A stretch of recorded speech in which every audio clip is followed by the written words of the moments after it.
Rutgers basketball pulls off a big quad one road victory on Wednesday night in Chicago against Northwestern, a 79-72 victory. What a response from this team. Backs against the wall. Not a lot of hope. Dylan Harper sitting out with that ankle injury and a boot. And the Scarlet Knights showed up in a big way. It was a lot of stories to unpack in this game. Obviously, you have to start with Ace Bailey. Just an unbelievable performance. Responded big time after a 4-17 shooting night against Michigan State. Was electric in this game. Started first half 9 of 10 from the floor. Was 4 of 4 from three. Finished the game with 37 points, 13 of 20 from the floor, 5 of 8 from deep, and 6 of 6 from the foul line. He has just been unbelievable in terms of his ability to improve his shooting on both ends. I have stats here. Yeah, I tweeted it. So in his last 6 games, for the season, he started 28 of 51 from the foul line for 54.9%. In his last 6 games, he's made 26 of 29 from the line for 89.6%. It's obvious he's put in time, and he looks so much more comfortable, so much more smooth at the foul line, and it's a real credit to him. And then starting the year, he was 20 of 59 from three for 33.9%. His last 6 games, he's made 20 of 38 for 52.6%. He's now shooting over 41% for the year from deep, which is, just incredible. It's 41.2%, 40 and 97.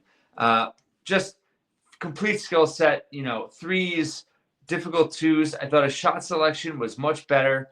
Even some of the shots he missed, they were within the flow of the offense. They were setting screens for him. I thought that, he had 2 alley-oops from Jamichael. He just was very much in rhythm tonight.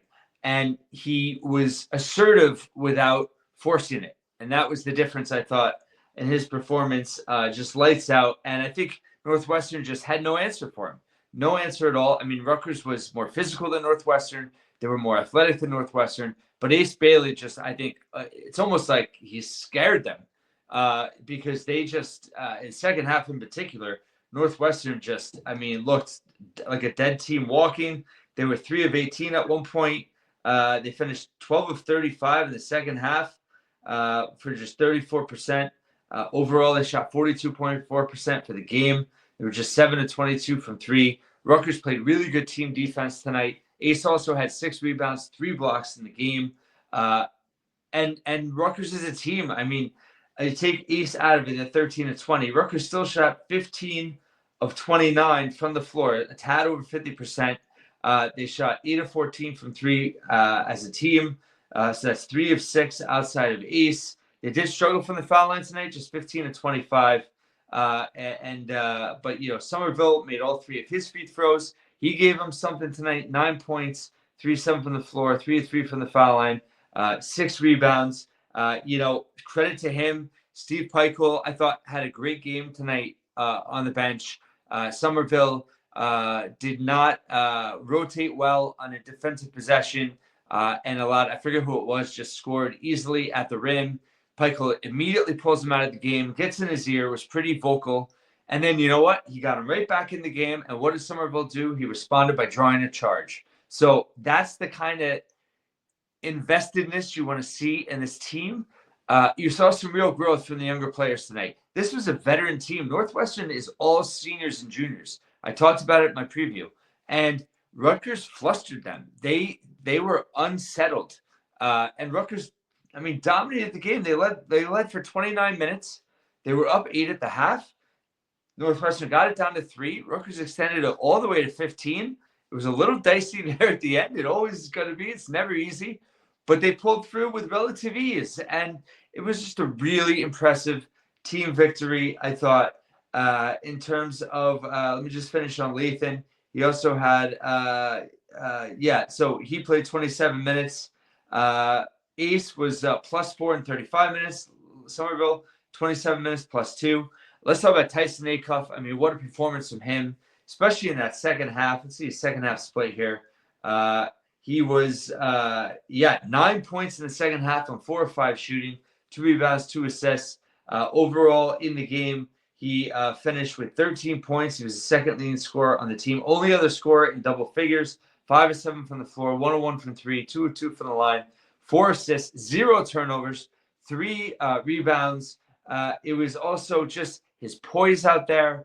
Him and Jamichael, the way they controlled the offense, controlled the game, it was super impressive. I mean, Acuff, he had a great assist to Somerville at one point where he was patient and chose the correct angle in terms of entry pass.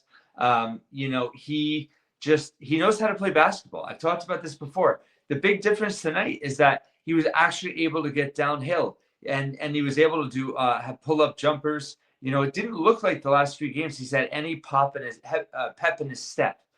Tonight he had it, and when he was shooting with confidence, and he had some big buckets for them, especially down the stretch. That's what they need from him. It's been unfortunate with the injury, but when they can get this type of Tyson Acuff performance, and you get an Ace Bailey performance, even with that Dylan Harper, I mean, they were tough to beat tonight. But let's give it up for Jamichael Davis. I've been hard at him on times. He was fantastic tonight. 7 points on 3 of 6 shooting, but 8 assists, just 1 turnover, 3 steals in 26 minutes, team high, plus minus of 19. He played within himself, great decision making. He had 2 alley-oop passes to Ace Bailey. It's obvious their chemistry, but he just was super productive, and he just did not try to do too much. His shot selection was better. He picked his spots, and just a huge effort for this team. What Acuff and Davis gave them in terms of handling the ball tonight was just absolutely huge. And it was just great to see both of them respond. Acuff not starting for the first time in a few games. Davis has started off and on. They just gave him big minutes tonight when they needed it most. Dylan Grant, 6 points, 5 rebounds, 3 of 5 from the floor. But his steadiness on the floor, his ability to space the floor on offense, his ability to rotate on defense, his rebounding position, just his length, he's disruptive. And he just seems to be very at ease. The game is not too fast for him. He knows the spots to be in. He's just such a Steve Pikiell branded player. And he's really helped this team. And I thought he was really solid tonight. Zach Martini hit a 3 in the second half. J-Will did not have a great game. He was sick, they were saying. Just 3 of 6 from the foul line, 3 points all night, no field goals. Feel bad for him. He's from Chicago. He had a lot of family there. He gutted it out. Just played 15 minutes, though. But let's see. Going back to the plus minus, Jamichael Davis, 19. Acuff was 18. Martini was plus 17. Overall, the bench outscored Northwestern by a substantial margin. Just looking it up here, bench was 23-10. Overall, Rutgers did a great job with Jamichael and Acuff just not turning the ball over. Rutgers had just 8 turnovers in the game. Northwestern really good at forcing turnovers. They were top 40. Did not accomplish that. Points off of turnovers, Northwestern did hold a 9-7 edge. But overall, Rutgers really did not give them extra opportunities. Northwestern had 10 more shots than Rutgers, but Rutgers made 3 more. So they were super efficient tonight. In terms of rebounding, Northwestern was plus 7.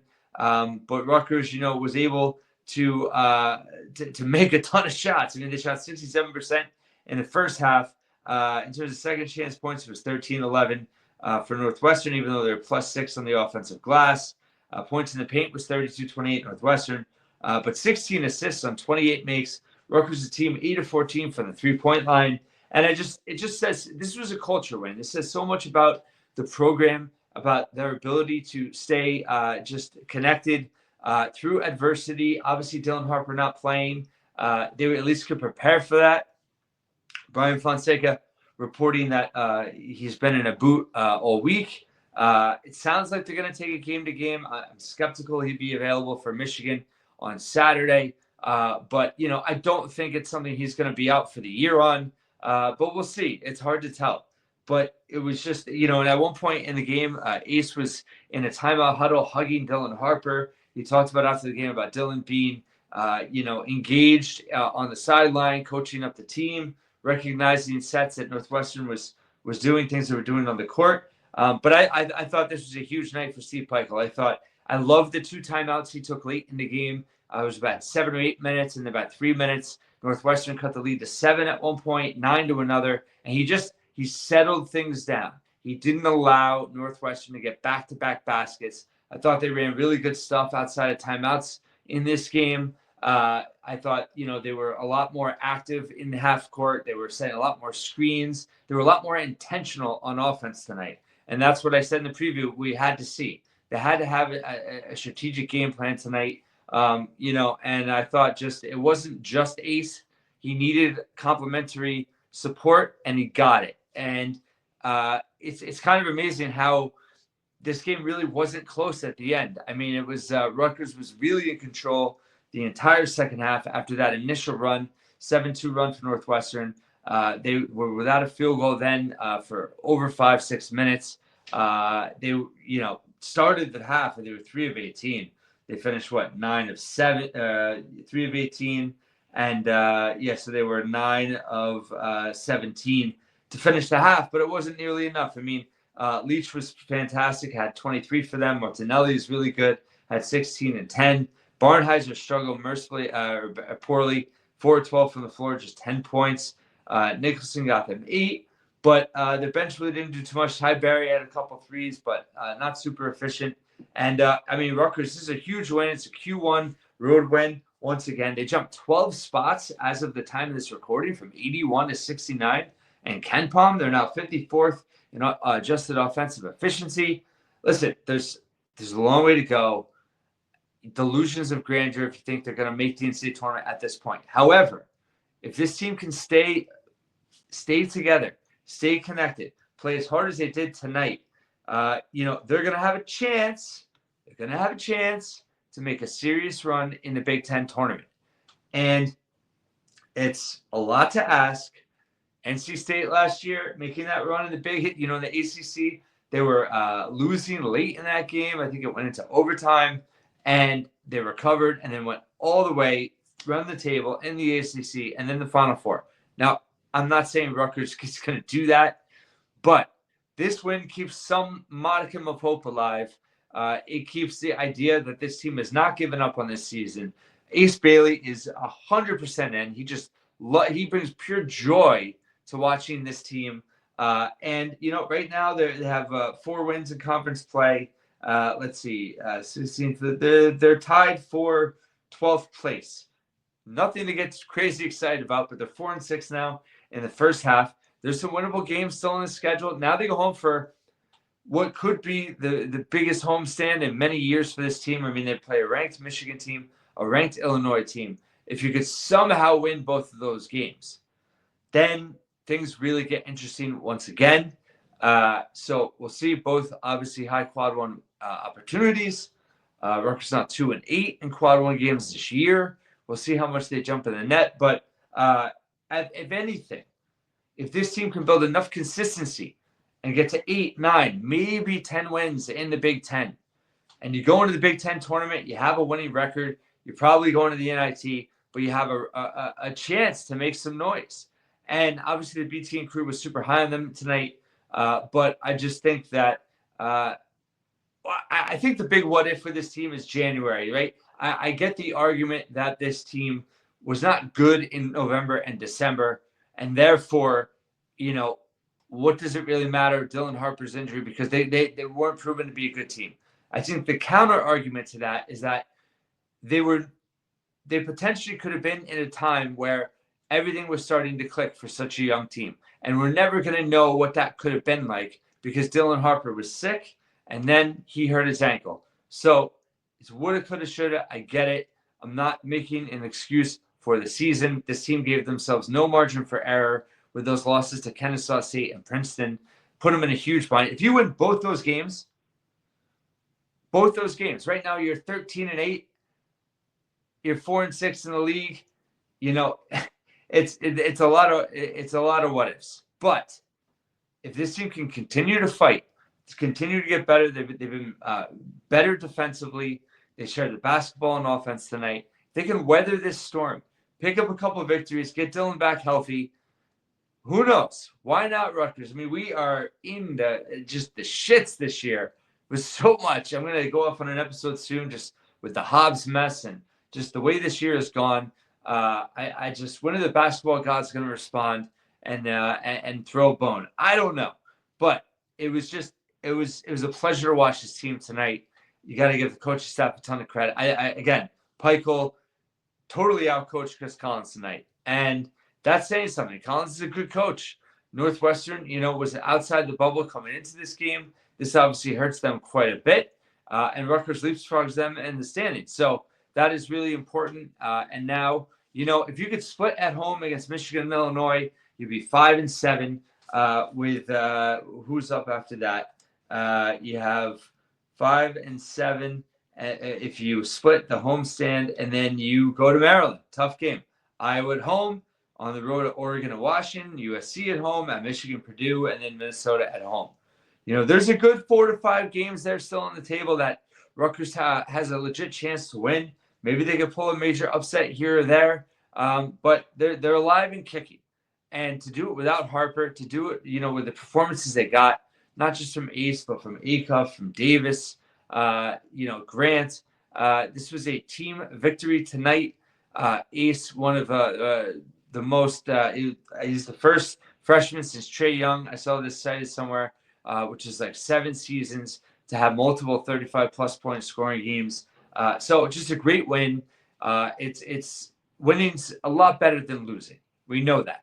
But everything this team's been through, to see them kind of just have the type of performance that it was a dominant performance against a team that had only lost once at home all season to Michigan State. And Rutgers went in there, no problem. All of a sudden, Rutgers has won 2 of its last 3 road games. I mean, they haven't been at the rack since January 13th. They're going to come home on February 1st. This win gives them a little bit more juice. And who knows? Michigan is not the same right now. Vi Golden was out the last game sick. Maybe he's unavailable for this game. They haven't gotten particularly better of late. They struggle to close out games. Not an impossible feat ahead, even if Dylan Harper's not played, because I've said in my last episode, this team had all of those games that Dylan was not right. They still had a chance to win every single one of them. Probably not Purdue as much, but every other one. They were right there. They just could not figure things out. And I think Acuff is that veteran they need to lead them on the court. If Jamichael can fall in line the way he took command of the offense tonight, it was just great to see. So overall, huge victory for Rutgers. Now 11-10 overall, 4-6 in the Big Ten. Number 69 in KenPom, and they'll host Michigan 3:30 p.m. on Saturday. I'll be back for a preview then. Thanks so much for listening and watching once again here at the Scarlet Faithful Podcast.